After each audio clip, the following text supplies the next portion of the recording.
Buenos días, muchachos. Entonces, revisemos un poquito lo que habíamos hecho. Estábamos ya entrando en la parte clínica, estamos revisando lo que sería un reporte neuropsicológico. Habíamos comentado que dentro de estos reportes es importante poder entender la parte de entrevista para poder hacer un análisis adecuado, tanto de las características cualitativas como cuantitativas.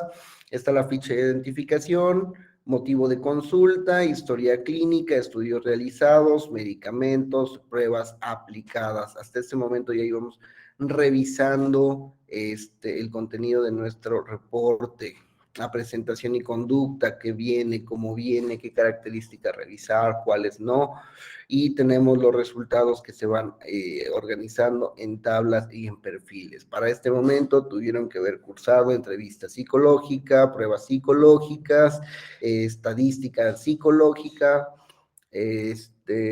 para poder hacer un resultado, un resumen adecuado, pero digamos que vamos a adelantarnos un poquito, ¿verdad? Igual el segundo semestre podemos hacer lo que se quiera, lo que se pueda. Y vamos a revisar entonces la parte cualitativa, no necesariamente la cuantitativa. El neuropsicólogo muchas veces es observado como ese muchacho, esa persona que hace pruebas. Entonces, no. Vamos a darle oportunidad a que podamos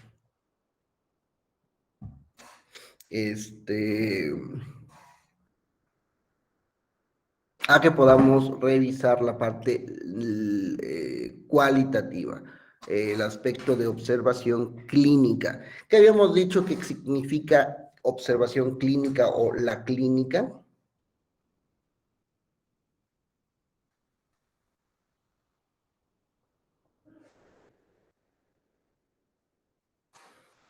¿Qué hacemos cuando decimos que hacemos clínica?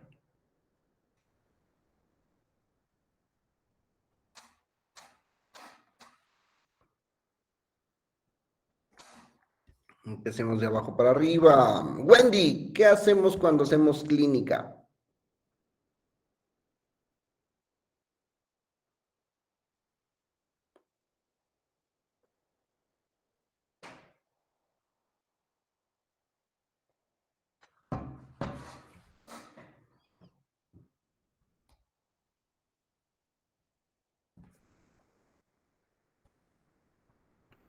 Estela,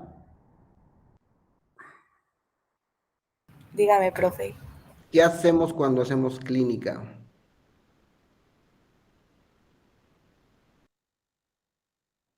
¿Cómo que clínica? Ujú. Cuando le decimos a nuestra mamá, a nuestro papá, llévame a la clínica, por favor, porque me siento mal, ¿qué esperamos que alguien haga con nosotros? Que nos atienda, que Ok. nos revise. Revisar es parte de la clave en la respuesta. Sergio, ¿qué hacemos cuando hacemos clínica? Está el psicólogo organizacional, está el psicólogo comunitario, está el psicólogo clínico. ¿Qué diferencia el psicólogo clínico de los otros psicólogos? Pau. ¿Podría ser que te diagnostica? Ok. Y eso somete a un proceso de observación constante en donde se proponen diferentes hipótesis para la circunstancia, situación, problema o enfermedad que estaríamos observando con los usuarios. Entonces, ¿qué es hacer clínica? Es un proceso de investigación inferencial en donde vamos a observar las características y rasgos de un sujeto para poder darle atención o una solución o un diagnóstico. Más o menos, es lo que estamos haciendo mientras revisamos los hallazgos neuropsicológicos.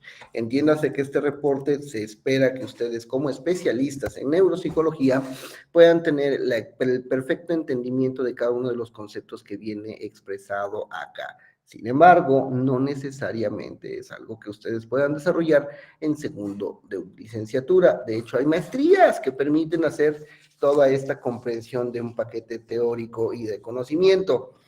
Pero, repito, estamos en una parte didáctica.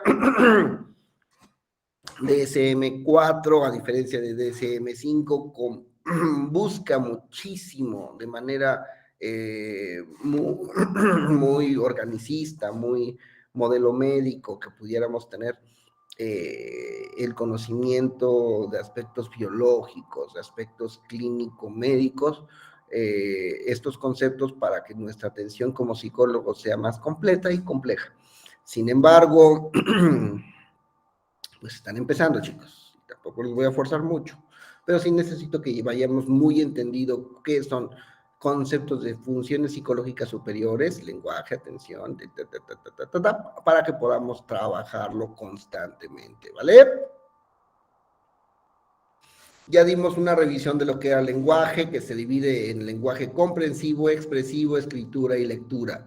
Por ahí tuvimos las dudas de Maricristi de qué era aferente y eferente. Sí era contigo, ¿no, Maricristi? No me acuerdo, profe. No, con Mariana, una de ustedes dos. Después está los aspectos de percepción, que son las gnosias, el reconocimiento. Y vemos que hay percepción visual, percepción táctil, percepción auditiva, ¿sale? Y llegamos al movimiento voluntario y acciones, que son las praxias, que son praxias como motricidad gruesa y fina, base sinestésica, postura, realización de gestos simbólicos, etcétera, etcétera. Y ahorita vamos a revisar un viejo conocido, por lo menos un gran mencionado en nuestra clase, que es la atención. Y la atención dentro de aspectos neuropsicológicos las podemos dividir en dos grandes familias, la atención involuntaria y la atención voluntaria. ¿Cuál era la característica de la atención involuntaria? Disculpen para quien esté usando audífonos. Atención involuntaria. En el momento en el que nosotros, ¡boom!, respondemos, reaccionamos ante un estímulo fuerte fuera de lo que regularmente estamos haciendo, inmediatamente volteamos. Estamos por la calle y una llanta se poncha, ¿y qué hace nuestra cabeza? ¿Qué hacen nuestros ojos? ¿Qué hace todo nuestro cuerpo? Voltear.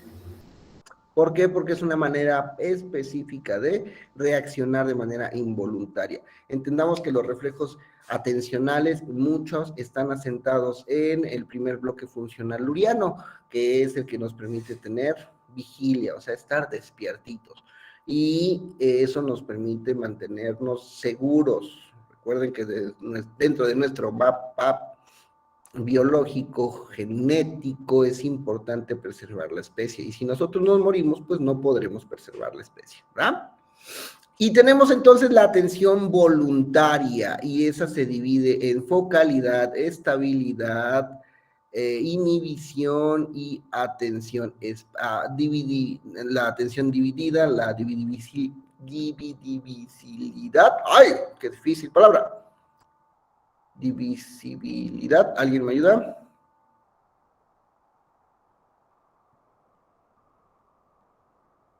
Visibilidad. ¿Otra vez? Visibilidad. Divisibilidad. Ah, visibilidad.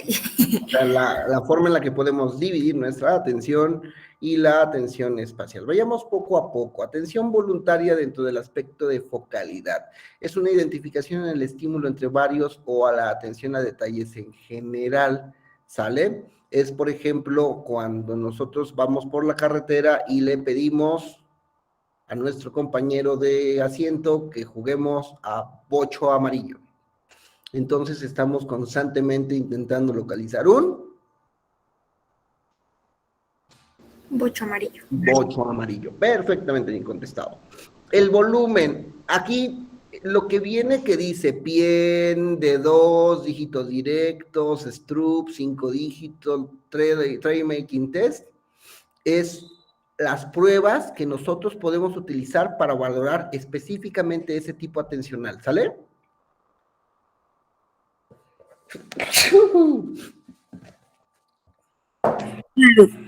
¿Qué Qué bueno que no estamos en clases presenciales. Vania, buenos días, la vi llegar después.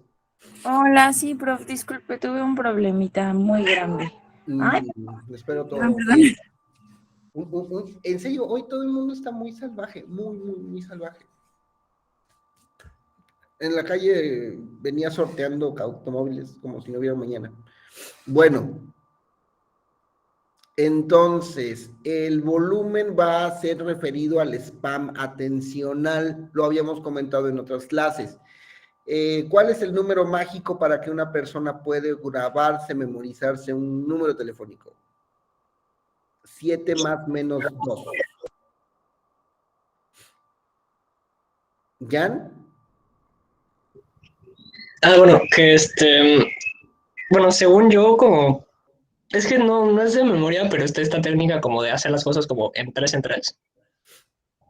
¿Por qué es en 3 en 3? Porque así hacemos pequeños paquetes de información que permiten a nuestro sistema atencional retener un poquito más y mantener esa estabilidad por muchísimo más tiempo.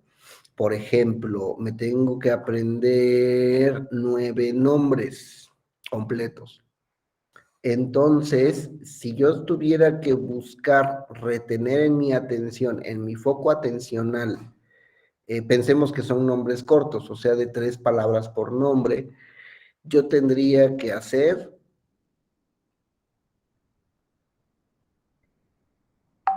el recuerdo, veamos,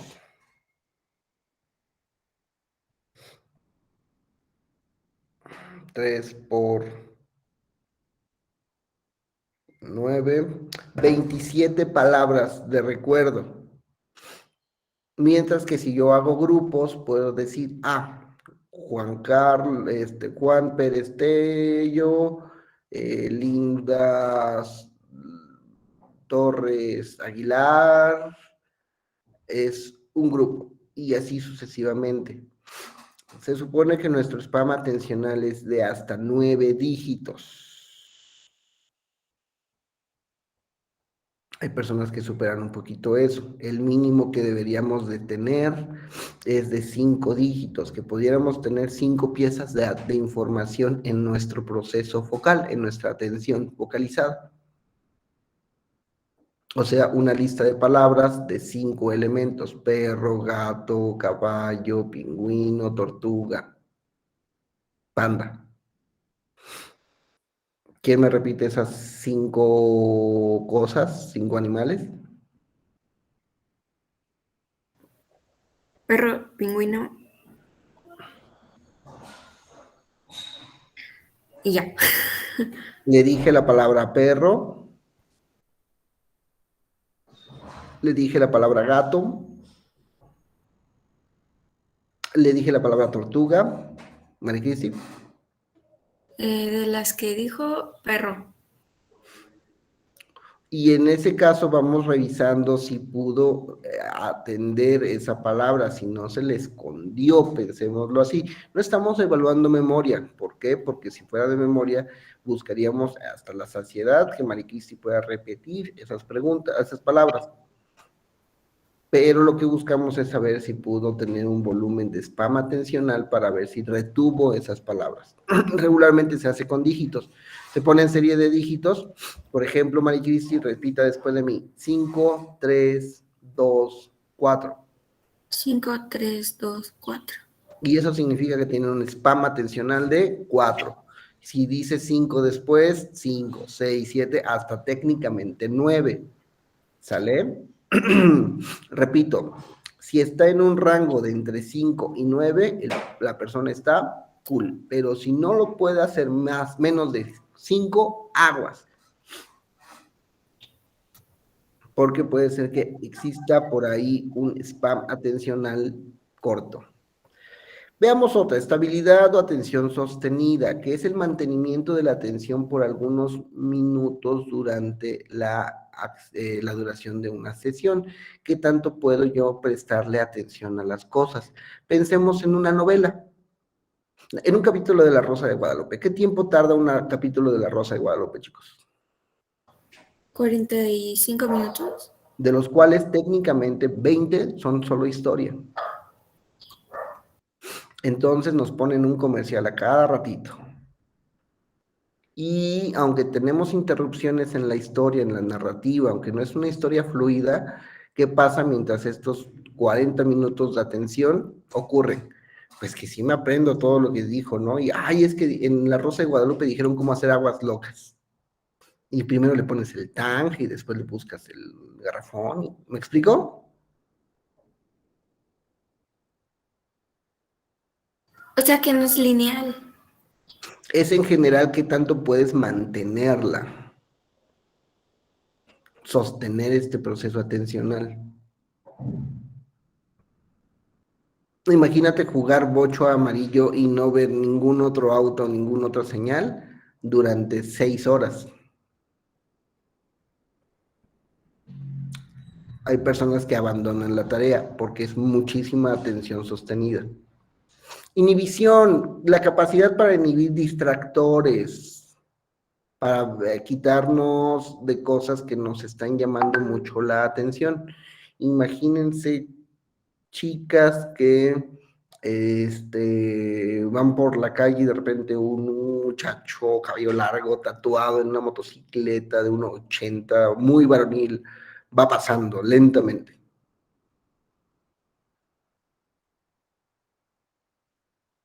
Necesitan muchas habilidades, bueno, depende de gustos, claro, necesitan muchas habilidades de inhibición para poder decir, no lo voy a ver, no lo voy a ver, no lo voy a ver, no lo voy a ver, no lo voy a ver. Porque son características que buscan llamar atención. ¿Me explico? ¿Algún ejemplo inhibitorio que a ustedes se les ocurra?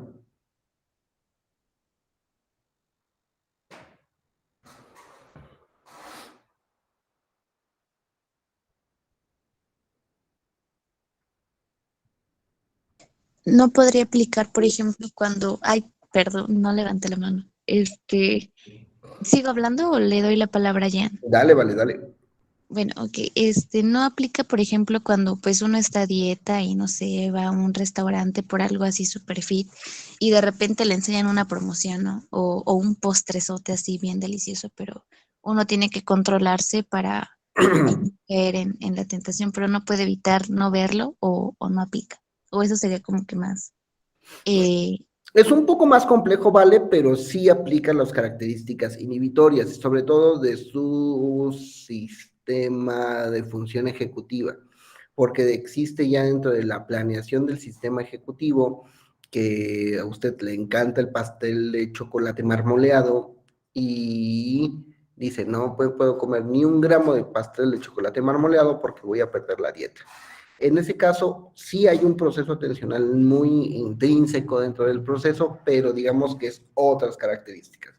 Se la creó cuando está en el restaurante y le pasan por enfrente un pastel marmoleado. Entonces, en vez de que usted siga con la vista de una manera desesperada ese chocolate, se mantiene quieta, porque está inhibiendo la capacidad del estímulo. Ok, profe, gracias. No, pensemos en que usted está platicando con sus amigas y llega un ex, y entonces el ex le dice, Valeria, necesitamos hablar, y usted, súper a su plática con amigas, está inhibiendo la distractibilidad del ex. Jan, cuéntenos el chisme. Supongo que, pues, estando en clase sería un ejemplo que tienes como que inhibir las distracciones como externas, aunque casi nunca lo haces, pero la teoría sería inhibir, pues. Está tomando la atención al profesor y le están llegando memes buenísimos de sus mejores amigos en su grupo de WhatsApp. Entonces, en vez de estar un ojo al gato y otro al garabato, se pone simplemente como caballo. Muy bien. Atención dividida, capacidad para trasladar la atención entre dos estímulos o traslado y enganche de la atención. ¿Qué creen? Ahí se aplica la capacidad de hacer dos cosas al mismo tiempo. Técnicamente y por definición neuropsicológica, no podemos hacer dos cosas al mismo tiempo. Tenemos mucha habilidad para hacer una cosa e inmediatamente pasarnos a otra.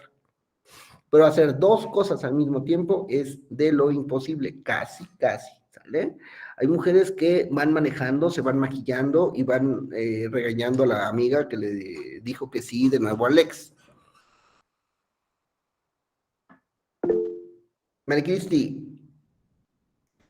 Oiga, pero también pasa cuando, bueno, no es como multitareas, pero, o sea, sería un contrario de multitareas.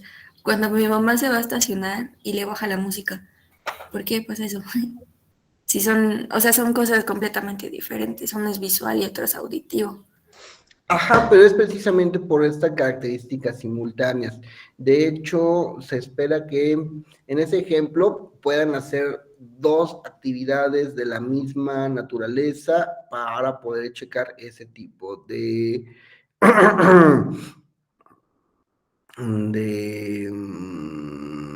de división, hacer ese tipo de observación en la atención dividida. En los hombres es más evidente porque necesitamos más recursos para hacer ciertas actividades simultáneas.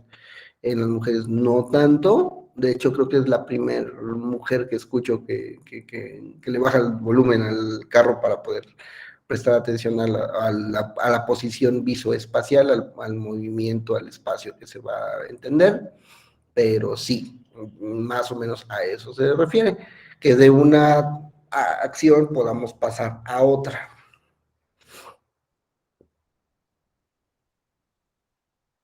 Por ejemplo, estar atentos a un partido de fútbol y pasar a una conversación seria con tu pareja. Por ejemplo, estar en el chisme con una amiga en WhatsApp y seguir la atención a la clase en psicología. ¿Más o menos?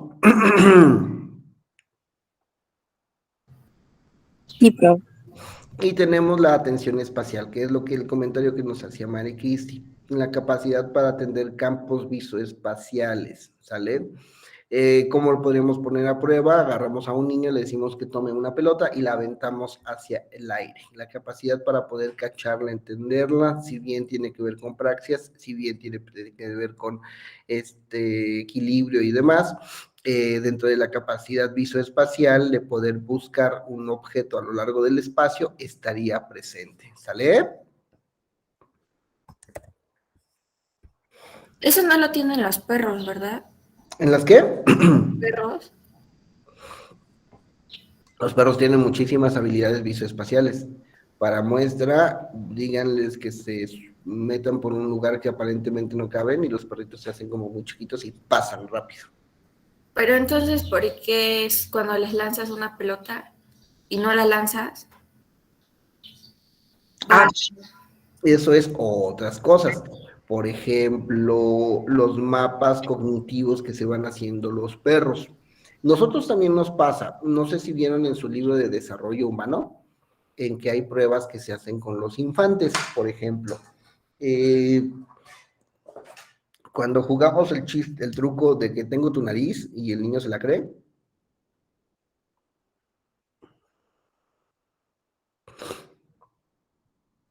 existen ciertos mapas mentales en donde nosotros decimos, ay, sí es cierto, mi nariz la puede tomar otra persona, que conforme pasan los años, que conforme pasan las fechas, nosotros nos vamos haciendo de lógica en que no hay forma en que te pueda quitar la nariz con la mano de esa manera.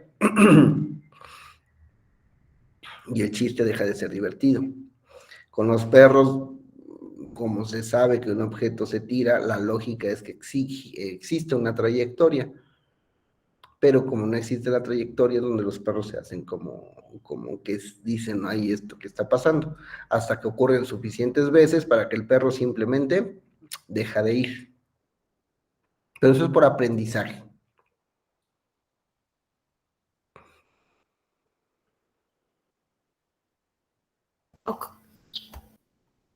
Bueno, memoria. Con la memoria vamos a estar observando varios aspectos, entre ellas el de largo plazo, ¿sale?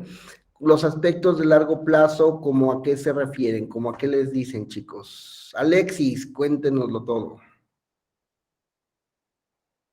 Memoria a largo plazo, ¿qué le recuerda? ¿Qué le dice? Mm, a largo plazo es como, no sé, tal vez algún recuerdo muy, muy, muy perdido. Ujú. Pero no necesariamente perdidos, son recuerdos que nosotros podemos llegar y traer. Entiéndase que la memoria son almacenes, son bucles que nos permiten regresar las cosas que tenemos en el pasado para poder ser utilizadas en el presente. La memoria tiene muchos procesos. El primero es un proceso de reconocimiento, el segundo es un proceso de almacenamiento y el siguiente es un proceso de recuperación. Esos tres elementos nos permiten hacer que la memoria sea funcional. Ok, entonces tal vez, no sé, por ejemplo, el sazón de alguna persona que no probaba hace muchos años, Ujú. la comida que podía comer de pequeño, algún olor, por ejemplo, muy reconocido que puede recordar a algún familiar o algo. Los nombres de sus papás, de sus abuelos, el Ujú. nombre de su primer mascota, etcétera, etcétera, porque son cosas que pasaron hace muchísimo tiempo, pero que se pueden recuperar. ¿Qué pasaría si usted no recuerda el nombre de sus padres, el nombre de sus abuelos? Algo en la memoria de largo plazo estaría mal, porque es una situación en la que seguramente usted vivió y convivió por muchísimo tiempo, incluso aunque no haya convivido con las personas. Los nombres de los abuelos son cosas que se nos van quedando. ¿Me explicó? Sí, Y hay características de memoria semántica y de memoria procedimental. Pensemos en la memoria semántica. Nombres de compañeros, nombres de escuelas, tipos de cosas, etcétera, etcétera. Mientras que procedimental puede ser cómo andar en bicicleta, cómo hacer un cambio en un auto manual, etcétera, etcétera. Vayamos a la memoria de corto plazo. Estas son condiciones de, como les había dicho, codificación, registro, almacenamiento y evocación, ¿sale? Y entonces estas se pueden ir observando, sobre todo la que entra a corto plazo, a veces se la va a largo plazo. Si yo en este momento estoy hablando con una chica que me hace muchísimo interés, yo tengo que recordar su nombre, codificar su nombre, almacenar su nombre y evocarla. Esta chica que tiene las características físicas y sentimentales de personalidad agradables para mí, se llama tal, vive tal, la conocí en tal lugar y tengo su número para llamarle después o mandarle mensaje, etcétera, etcétera. ¿Me explicó?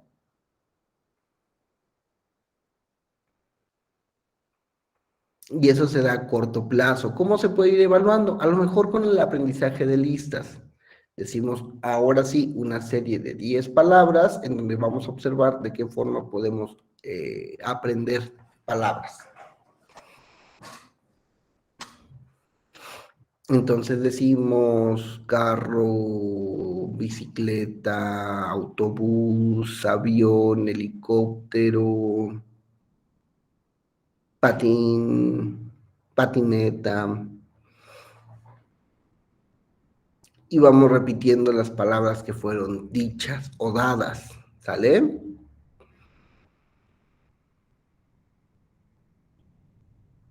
Y hay diferentes modalidades para evaluar la memoria a corto plazo. Por ejemplo, las modalidades visuales, que pueden ser con dibujos, o las modalidades verbales, que pueden ser con palabras. ¿Sale? Hay otros tipos de memoria dentro de esos aspectos de corto y mediano plazo, por ejemplo, la memoria prospectiva, que es una memoria súper divertida. Está más pegada a funciones frontales, pero también funciona como parte de la memoria. Un conejillo de Indias. Ana Patricia Muñoz.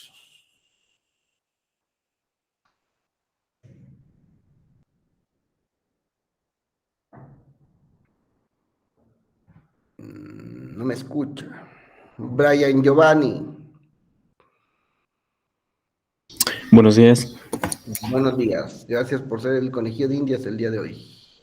¿Me puede explicar la lógica de la siguiente frase, Brian? Claro que sí. ¿Listo? ¿Ya te acordaste de lo que vas a hacer mañana?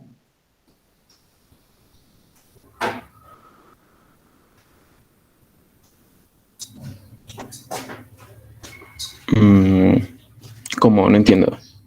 Ujú. ¿Cuál es la lógica en ya te acordaste de lo que vas a hacer mañana? Mm,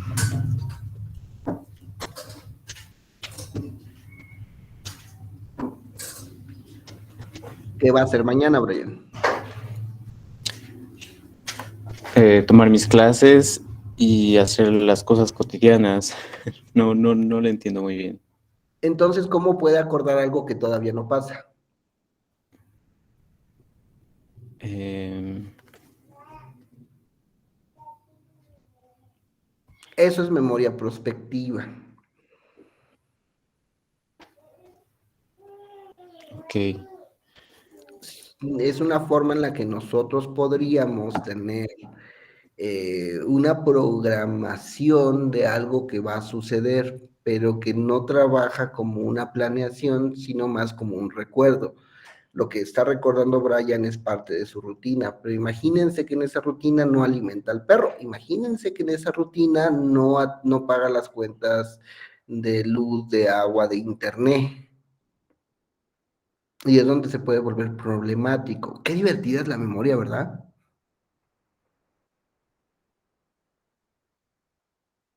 Alguna vez un doctor decía el caso de, siempre se reía mucho con el caso de un paciente en donde decía, es que la quiero olvidar, pero no he tenido tiempo para olvidarla. Se me olvida pensar en cómo olvidar a mi pareja. Es tan compleja esa frase, muchachos. Bueno, y dentro de la memoria tenemos el aprendizaje. Aguas, el aprendizaje no es memoria. El aprendizaje es una serie de características que permiten el cambio conductual. La memoria no necesariamente. Van de la mano, quizá, pero el aprendizaje son diferentes maneras de poder realizar un acercamiento a la memoria. ¿Sale? ¿Dudas hasta el momento, chicos?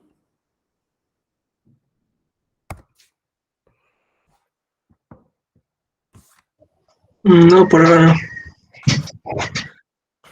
Bueno, cuando revisamos cálculo es importante el reconocimiento de números, de la conservación del concepto de número, de la escritura de cifras al dictado, así como la realización de cálculos básicos en general, suma, resta, multiplicación y división. Si un niño tiene estos conceptos, súper. Hablemos un poquito de cálculo, ¿qué les parece? Sobre todo porque somos psicólogos y nos encanta no jugar a las matemáticas. La lectura y el reconocimiento de números se entiende qué significa eso.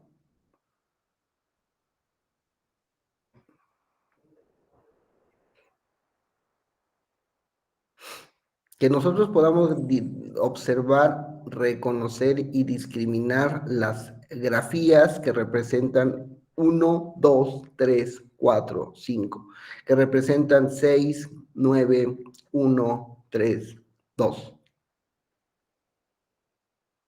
¿Se entiende? O sea, reconocer secuencias y así. Aguas, solo reconocer el número, por eso es que la primera fue una secuencia y la segunda no fue una secuencia. Para entender qué es una secuencia necesitamos precisamente reconocer algo que se llama concepto de número. Vania, ¿me puede explicar a mí, Mauricio, niño de 3 años, no, 4 años, qué es un número? De manera conceptual.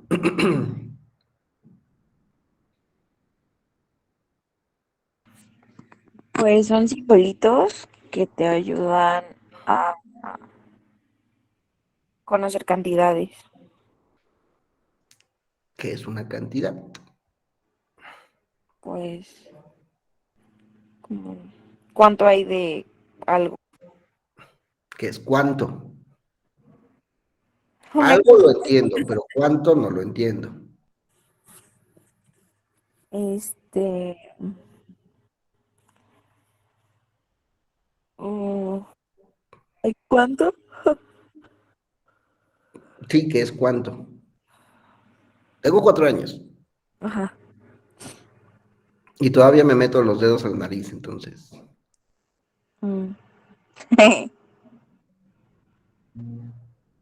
¿Cómo explicar el concepto de número a un niño?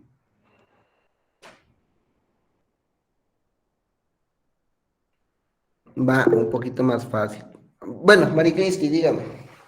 Con cosas que él ya tiene conocimiento, por ejemplo, juguetes, ¿no? De mira, este es un luchador, pero ¿cuántos te gustaría tener? Muchos, ¿no? Pues por eso se ocupan los números, para saber ¿no? Pero qué es muchos? Este es un luchador, mi luchador, pero ¿qué es muchos? Muchos son el mismo luchador, pero varias veces.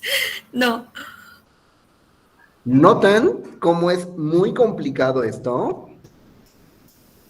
Y entonces, ¿qué creen? Y le dices, Mauricio, esto es 1, esto son 2. Cuando los juntas tienes muchos, y si los quitas tienes pocos, aunque a veces nada, porque ya no tienes.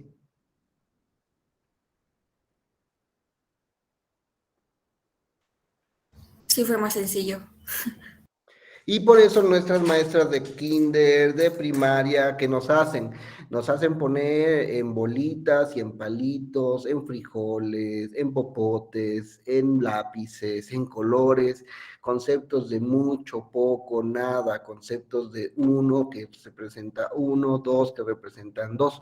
A eso se refiere con números. La representación de algo por otra cosa es un concepto de un número, al punto en el que llegamos a licenciatura y que creen, ahora podemos entender que X, que no es un número, que no es una grafía de un número, porque es una letra, representa una cantidad o una cualidad o una característica de ese algo que pasado por un proceso de suma, resta, multiplicación y división, me puede decir algo.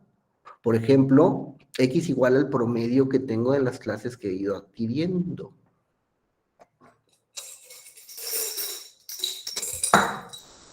Pero son características que los niños de 4 años adquieren.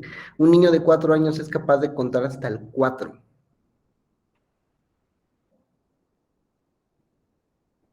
Y cuando no lo puede hacer, aguas, hay que ver qué está pasando, porque el cálculo no nos representaría que el niño pueda identificar 1, 2, 3, 4, 5, 6, 7, 8, 9, 10. El cálculo nos representa que la persona pueda entender las características de magnitud, de seriación, etcétera, etcétera, para saber cómo se encuentra afectado, si es que está afectado. ¿Me explicó?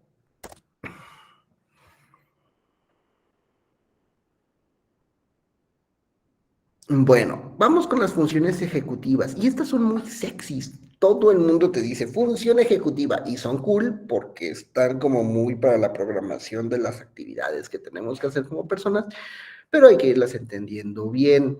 La primera, por ejemplo, puede ser iniciativa y motivación, que es una condición de conducta dirigida a metas y que obtienen o engloban la capacidad para iniciar actividades, ¿sale? Karime, tiene mucho que no la escucho tampoco. ¿Por qué está estudiando psicología?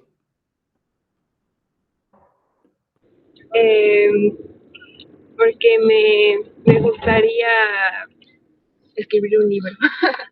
¿Le gustaría qué? Escribir un libro. Súper. Entonces, como parte de la motivación que tiene Karime es que pueda tener las habilidades de redacción, de proposición, de seguimiento para poder hacer una obra literaria. Va. Pero, Karime, ¿se da cuenta que para hacer esto tienen que levantarse todos los días temprano?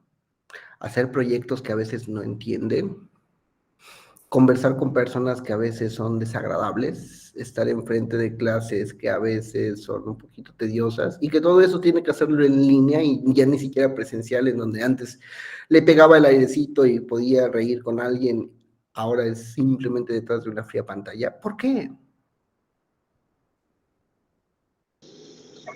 Pues porque me gustó mucho la carrera de psicología y pues como que me dan muchas ganas de hacerlo, es algo que me gusta. Entonces, Karim, gracias. Dentro de su motivación hacia una conducta dirigida, va a pasar 4 años de una forma, pues, si no bien desagradable, por lo menos dificultosa, por lo menos fuerte, y va a ir entendiendo precisamente que cada uno de las materias cursadas, de las calificaciones obtenidas, etcétera, etcétera, le va a preparar para lograr esta meta. Muy bien, pero esos son parte del planteamiento de pensamiento o actividad intelectual que presentan las funciones ejecutivas. Mantenernos en una tarea hasta finalizarla o hasta que se pueda modificar para continuar con el uso del producto. Está también dentro de las funciones ejecutivas la planificación, que son la elaboración de planes y estrategias para poder llegar a la solución de problemas. Pensemos en una. Chicos, tienen que dejar a su hermanito, cargar el tanque de gasolina, comprar las memelas para la oficina, hacer el pago de la hipoteca y estar presentables para una nueva entrevista de trabajo. Todo de 8 de la mañana a 12 del día. ¿Qué hacen primero? ¿Qué hacen después?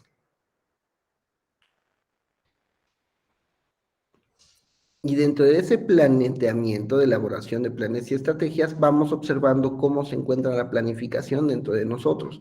Algunos van a hacerlo primero lo más urgente, otros van a hacer sacrificios para que en una sola ruta completa pueda hacerse todas las actividades, otras personas van a planificar antes sus necesidades, a lo mejor de agradabilidad antes que otras cosas, etcétera, etcétera. ¿Me explicó?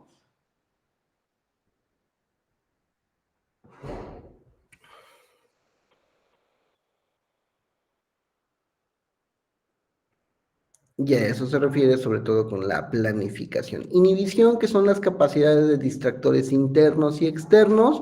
Un ejemplo ya lo habíamos dicho hace rato, de qué manera yo tengo que inhibir mis situaciones personales, mi agradabilidad o algunos planes para tener características posteriores.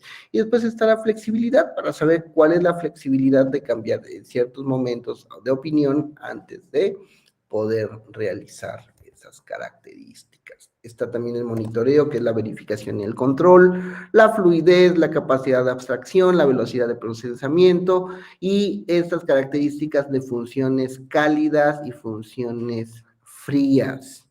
Que eso ya se acerca un poquito más al cuento de la psicología.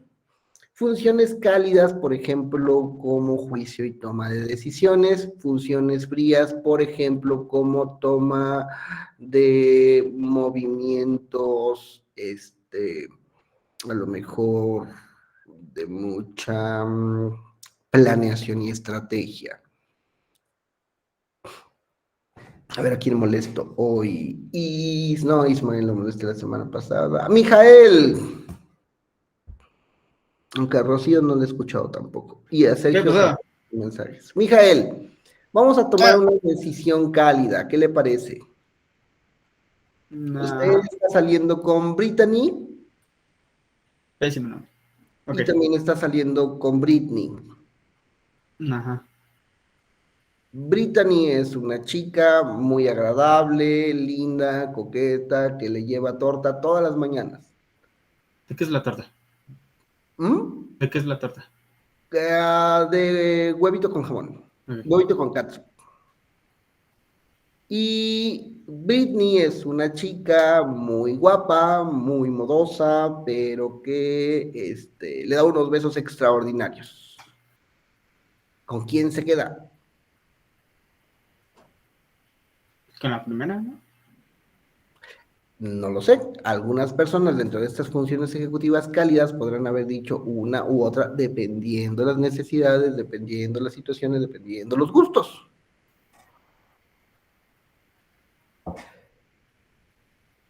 Pero pensemos, Mijael, que usted está en Francia del siglo XVI, donde usted es un hacendado. Y debe de compartir su vida con alguien para continuar el linaje de su apellido, su estirpe. Está Frida, que tiene una dote de 100 cabezas de caballos, 100 cabezas de ganado, y 4 hectáreas. Mientras que está Catalina, que tiene 100 cabezas de ganado, 2 hectáreas, pero además tiene un apellido igual de renombrante que el suyo. ¿Con qué mujer se casa? La verdad no sé, es que necesito más detalles. Entonces, don Mijael está haciendo una toma de decisiones fría, no basada a lo mejor en situaciones emocionales, o en sentimientos, o en características personales, sino en una toma de decisión de juicio en valor. Actualmente ya no lo hacemos. Yo me refería a más detalles, pero a nivel personal, de cómo es y así. Es que eso no lo explicó. No, porque en Francia del siglo XVI eso es intrascendente. Qué feo, ¿verdad? Qué bueno que nacimos en el siglo XXI. Cierto. Ya no tenemos que hacer decisiones frías para emparentarnos y tener linaje.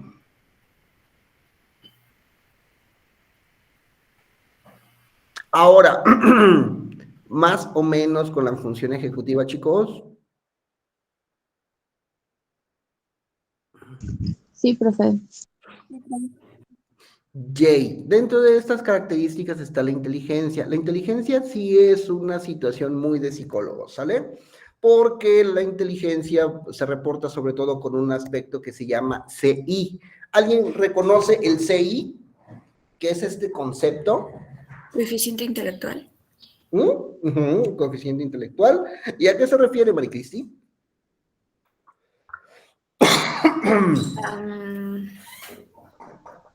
Híjole.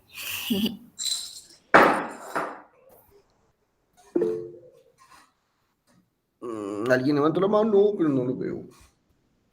Jan. O sea, no estoy 100% seguro, pero es como de resolver como cierto tipo de problemas o como la inteligencia en un aspecto muy específico. En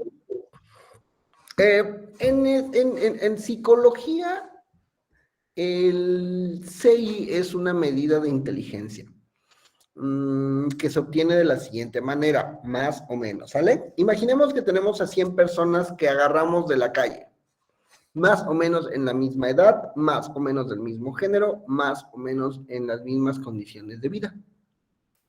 Y entre esas personas vamos con una serie de pruebas, de preguntas más o menos al azar.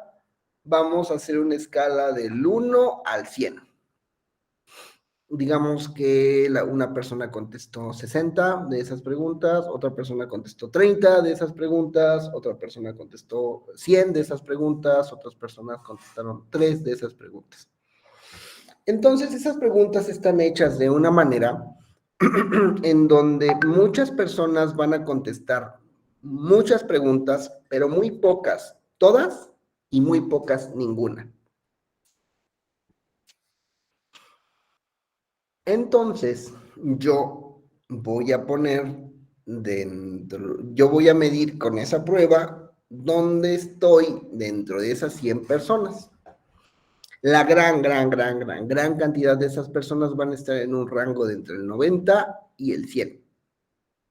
Muy pocas, 112, 120, 150. Y muy pocas, 70, 60, 40, 50, 40, 20. ¿Me explicó? El CI, entonces, es una medida de saber dónde estoy en relación a otro con ciertas preguntas que para alguien le representa la inteligencia. Y para sacar esa medida de inteligencia se utiliza una prueba que se llama escala Wechsler, bien conocida como WISE, bien conocida como WISC, bien conocida como WASC. Dependiendo de la edad, la prueba que se ocupa. Y esa solo se reporta si tenemos la aplicación de esa prueba, ¿sale? Capacidad funcional. Esto se refiere a qué tanto la persona es capaz de hacer sus cosas. Hay personas que se incapacitan porque pierden movilidad, porque pierden este deseo, porque pierden la atracción, etcétera, etcétera. Y vamos a ver el estado de ánimo, personalidad y conducta. ¿A qué se refiere con estado de ánimo?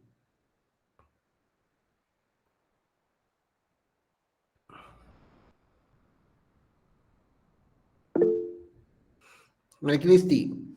¿De cómo te sientes emocionalmente? Ujú.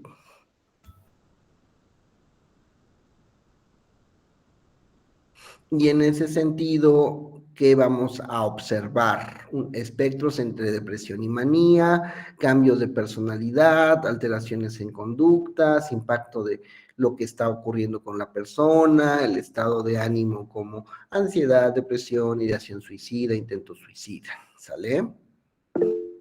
Mari Cristi.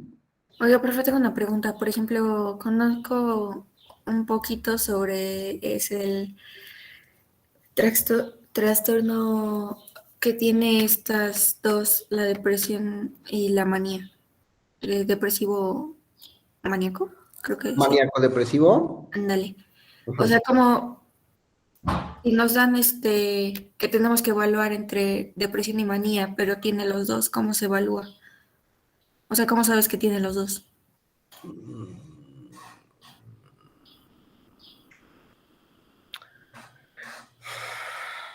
El trastorno bipolar, trastorno maníaco depresivo, trastorno límite de la personalidad, que son distintos pero no son iguales, perdón, que son iguales pero no son, pero son distintos, se refieren sobre todo a las características clínicas de una persona en ciertas fases de su vida, sobre todo en la reactividad. Hablemos un poquito de teorías de...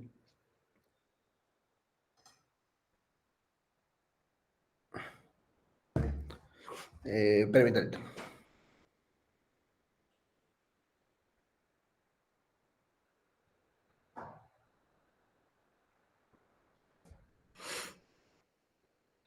Que más o menos nosotros vivimos entre un espectro de situaciones agradables y desagradables a lo largo de nuestro día. Imaginemos que América se levanta de la cama y al bañarse encuentra que el agua está fría. ¿Cómo va a estar el estado de ánimo de América? Triste, decaído, ¿no? Pero de repente su mamá le cocinó ese desayuno que siempre le gusta. Y entonces el estado de América va alegre, a positivo, ¿no? Sale de su casa y le toca irse en transporte público y alguien le hace una grosería en el transporte. Entonces ese desayuno genial se nos cae. Pero llega donde tenía que ir para su compromiso y su estado de ánimo aumenta porque encontró a su mejor amiga y se pusieron a chismear de todo. Más o menos los días a días se nos van entre aspectos de situaciones alegres y tristes, con muchos matices, por supuesto, con enojos, con situaciones diferentes. Pero cuando llegamos a los límites de las situaciones positivas de la alegría, pensamos que se llaman rasgos maníacos, y cuando llegamos a la base de los trastornos de tristeza, bueno, a los límites de la tristeza, más abajo, llegamos a la depresión. ¿Me explicó? Sí. Son como conductas de riesgo, pero pues sí, ¿no? De riesgo. Pero No necesariamente. Las conductas de riesgo en ese sentido sí están a lo mejor en la manera en la que se exponen las personas, ¿no? Pero digamos que cuando se tiene este trastorno, se va, no pasa ni siquiera por la alegría, se va a la manía. Oye, amiga, qué padre encontrarnos, vámonos a consumir drogas. Ah, ¿no quisiste? Entonces me pongo súper triste y no salgo de mi casa en 3 días porque estoy tirada en la cama muerta de la pena.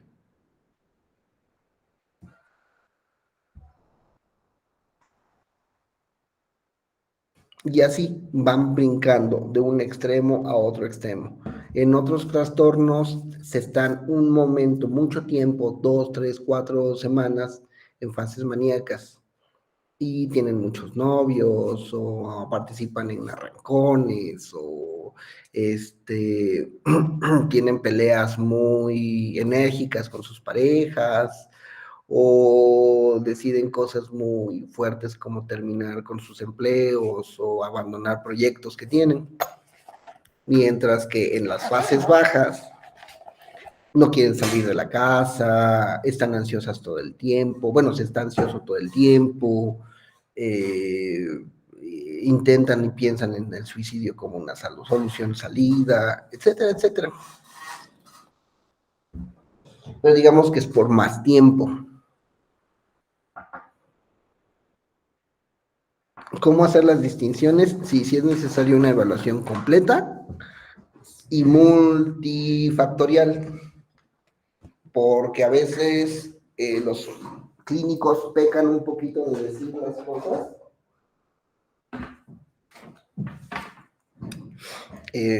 como que luego diagnosticar y no es tan sencillo. Bueno, más o menos así es como vamos a ir observando los estados de ánimo. Ya en sus otras clases verán cuál es la diferencia entre un estado de ánimo normal, o sea, estable, estándar, y otro que puede llegar a ser patológico, poco a poco, ¿va? Ahorita lo estamos mencionando como para que cuando tengan que redactar el reporte no sea tan complicado.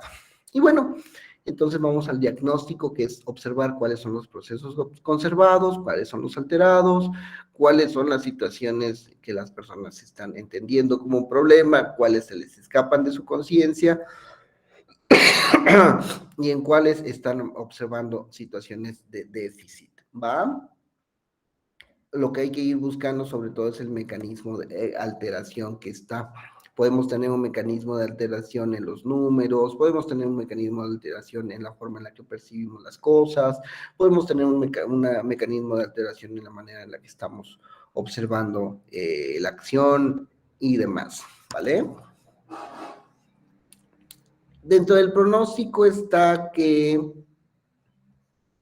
qué hacer como parte de una rehabilitación, qué hacer como parte de brindar apoyo, si se necesita observar un programa, si se necesita hacer un planteamiento distinto, diferente, si podemos dar, además de las evaluaciones posteriores, cuándo volver a hacer una evaluación para saber los resultados de avance, de retroceso, de mejoría que hemos ido haciendo, etcétera, etcétera. ¿Dudas, preguntas?